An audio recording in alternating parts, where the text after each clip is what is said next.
No, zdaj smo pa že kar zakoračili v poletje in definitivno je olje meseca junija olje oskulistne ali prave sivke, mame aromaterapije.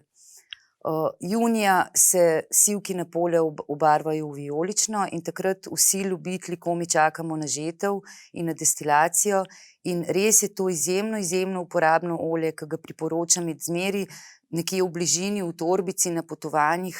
In zdaj bom opisala tudi načine, kako se nerazredčeno eterično olje sivke uporablja, zato ker to je eno od redkih eteričnih olj, ki je dovolj nežno, da ga v določenih okoliščinah lahko uporabljamo čistega na koži.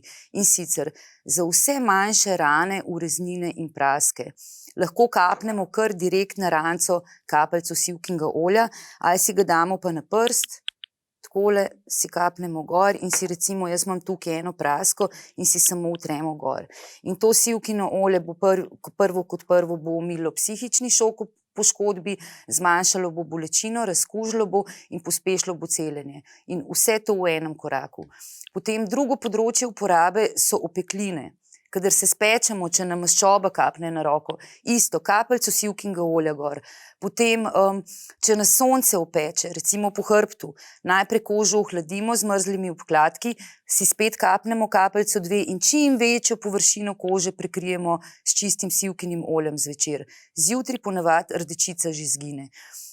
Potem tudi pri glavobolih je zelo uporabno, da si umasiramo v sence, pa tlele na vrat, pa če je glavobol povezan s prebavnimi težavami tudi na območje pleksusa in pa čisto z eno kapljico sivke. Potem, kadar ne moremo zaspati recimo, si damo tudi na rob vzglavnika lahko kapljico sivke in veliko lažje zaspimo in tudi boljše spimo.